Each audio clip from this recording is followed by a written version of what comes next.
ওম শান্তি। Good morning. সবাইকে নমস্কার জানাই। আজকে আমাদের পরম আদরণীয় আমাদের শিব বাবা, সকলের প্রিয় জ্ঞানের সাগর, গুণের সাগর, তিনি আমাদের রাজ্য ভাগ্য দিতে এসেছেন। তো বাবা, ওনার গুণ তো সমুদ্রের থেকেও অনেক বেশি। তো এইরকম আমরা মুরলির আধারে বাবার ৩৬ প্রকার গুণ নিয়ে আজকে বর্ণনা ও ব্যাখ্যা করব। আমরা নিজেদের যাচাই করব যে আমরা কি বাবার এই ৩৬ প্রকার গুণের মধ্যে কোন গুণগুলো আমরা নিজেদের মধ্যে নিতে পেরেছি। তো চলুন দেখে নিই আজকে আমাদের বাবার কি কি গুণ রয়েছে। শিব বাবা ৩৬ প্রকার গুণ, বর্ণনা ও ব্যাখ্যা। জ্ঞান ও চেতনার গুণ, সর্বজ্ঞ, তিনি ত্রিকালদর্শী, যিনি অতীত, বর্তমান, ভবিষ্যৎ সম্বন্ধে সম্পূর্ণ জ্ঞানী।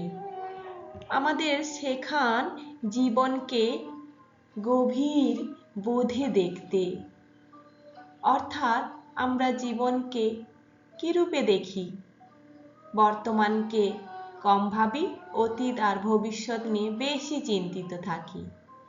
তাই বাবা সত্য স্বরূপ হয়ে তিনি চিরসত্য, পরিবর্তনহীন হয়ে সত্যের পথ চলার অনুপ্রেরণা দেন। তিনি জ্ঞানের সাগর, অসীম আধ্যাত্মিক জ্ঞানের আধার তিনি। অজ্ঞানতার অন্ধকার দূর করেন তিনি। তিনি বিবেক দাতা, সঠিক ভুল বোঝার শক্তি দেন, আত্মাকে সচেতন করেন। তিনি চিন্ময়, বিশুদ্ধ চেতনার স্বরূপ, আত্মিক স্থিতিতে স্থির করেন তিনি। এই হলো বাবার জ্ঞান ও চেতনার গুণগুলি। এছাড়া বাবার কি আছে? শান্তি ও পবিত্রতার গুণ। তিনি শান্তির সাগর, অসীম শক্তির উৎস। অশান্ত মনকে কিভাবে শান্ত করা যায় তা শিব বাবাই তার জ্ঞানে, গুণে, পবিত্রতায় প্রমাণ করেন। পবিত্রতার সাগর, সম্পূর্ণ পবিত্র। বিকার বা বিকারের কোনো লেশ মাত্র নেই। বিকার মুক্ত জীবন কিভাবে কাটানো যায়, সেখান থেকে কতটা লাভবান হওয়া যায়, সবকিছু বাবা শিখিয়ে দেন। নির্বিকারী, কাম, ক্রোধ, লোভ সব কিছুর ঊর্ধ্বে আমাদেরকে বিকার জয়ী করেন। নির্লেপ, কর্মফলের বন্ধন থেকে আমাদেরকে মুক্ত করেন। আসক্তিহীন কর্ম করতে শেখান। নিষ্কলঙ্ক, সম্পূর্ণ নির্দোষ। আত্মসম্মান জাগ্রত করে আমাদেরকে সমস্ত কর্ম কলঙ্কহীনভাবে করতে শেখান। প্রেম ও করুণার গুণ। বাবা তো প্রেমের সাগর। নিঃস্বার্থ ভালোবাসা কি তা শিব বাবার সাথে না যোগ হলে সেটা বোঝা যায় না। আমাদের শেখায় ভালোবাসা দিতে, আমরা তো শুধু ভালোবাসা পেতে জানতাম। এখন থেকে আমাদেরকে শেখান তুমি করুণাময় হও, তুমি দয়ালু হও, তুমি প্রেমের সাগর হও। মাতৃত্ব স্বরূপ, মায়ের মতো স্নেহশীল তিনি, নিরাপত্তার অনুভূতি দেন। পিতৃত্ব স্বরূপ, পিতার মতো রক্ষক তিনি, আত্মিক শক্তি দেন।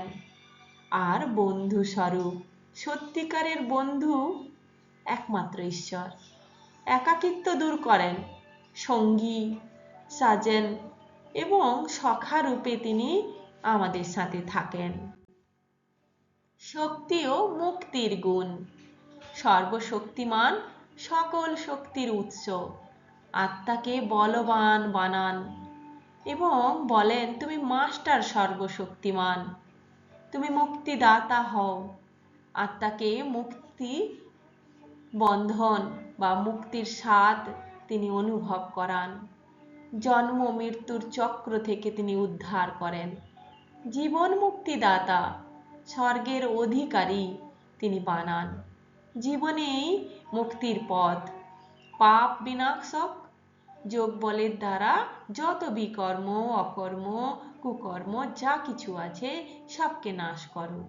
আত্মাকে হালকা করেন। উদ্ধারক, পতিত থেকে তিনি পবিত্র বানান, পাবন বানান, নতুন জীবন দেন। রাজ্যত্ব ও নিয়ন্ত্রণের গুণ। এই বিশ্ব নাট্য পরিচালক তিনি। তিনি সৃষ্টির চক্রের নিয়ন্ত্রক। সবকিছু নির্ভুল নিয়মে চক্রাকারে যে পরিবর্তন হচ্ছে তিনি সেটা বোঝান। অপরিবর্তনীয়, চিরকাল একই। বিশ্বাসের স্তম্ভ তিনি। নিরাকার, দেহহীন, আলোক বিন্দু, জ্যোতির্বিন্দু। আত্মিক স্থিতি এবং স্মৃতি তিনি জাগান। অজন্মা, জন্ম মৃত্যুর ঊর্ধ্বে তিনি। তাই তিনি চিরন্তন পিতা, মাতা, বন্ধু, সখা। সর্বব্যাপী নন, কিন্তু সর্বত্র শক্তি দাতা। স্মরণের শক্তি তিনি অনুভব করান। কল্যাণ ও সেবার গুণ। বিশ্ব কল্যাণকারী, সকলের মঙ্গল চান। আমাদেরকেও বলেন, তোমরা বিশ্ব কল্যাণের পথে নিজেকে নিয়ে চলো। দাতা, নিঃস্বার্থভাবে দান দেন তিনি। তিনি দানশীলতা শেখান। ভোলানাথ তিনি, সরল হৃদয়ের প্রসন্ন করেন এবং সত্য মনকে আসল সত্যের দিকে এগিয়ে নিয়ে চলেন। তিনি ভোলা ভান্ডার খুলে বসে আছেন। সকলকে তিনি বলেন যে তোমরা সবাইকে শুধু দান করো। শ্রেষ্ঠ শিক্ষক তিনি, শ্রেষ্ঠ শিক্ষা দান দেন, জীবনী শিল্পী গড়ে দেন। শ্রীমৎ দাতা তিনি, ঈশ্বরীয় নির্দেশ দিচ্ছেন এবং আমাদেরকে বলছেন এই নির্দেশ পালন করে তোমার সঠিক কর্ম করো। ঐশ্বর্য ও মহিমার গুণ। অলৌকিক, মানব সীমার ঊর্ধ্বে তিনি। বিশ্বাস তো জাগান এবং ওনার মহিমা, ওনার ঐশ্বর্য, ওনার যত সম্পত্তির মালিক আমাদেরকে বানান। মহান তিনি, সর্বশ্রেষ্ঠ। নম্রতা শেখান। অপরিসীম, সীমাহীন তিনি শেখান। আত্মার বিস্তার সীমাহীন। এই অসীম জগৎ সীমাহীন। অদ্বিতীয়, তিনি তুলনাহীন। এক অদ্বিতীয় পিতা তিনি। ওনার অনুভব যারা অনুভূতি করেন তারাই বুঝতে পারেন ঈশ্বর সত্যি কত বিস্ময়। অনাদি তিনি, যার কোনো শুরু নেই, শেষ নেই। চিরন্তন সত্য তিনি। অনন্ত তিনি, যার শেষ নেই। তাই আমাদের স্থায়িত্বকেও তিনি শেখান যে তুমি আত্মা অনন্ত, অনাদি এবং অবিনাশী।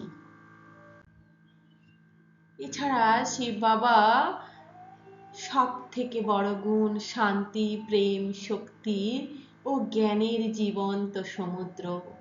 এই 36 প্রকার গুণ স্মরণ ও ধারণ করলে আমরা আত্মারা পতিত থেকে পাবন অর্থাৎ পবিত্র হব। দুঃখী থেকে সুখী হব, দাস থেকে রাজা হয়ে উঠব। তো আমরা রোজ মুরলির মাধ্যমে, যোগের মাধ্যমে শিব বাবার এই 36 প্রকার গুণকে স্মরণ করে, ধারণ করে নিজেদেরকে ওই পবিত্র দুনিয়ার রাজা বানাবো। ওম শান্তি।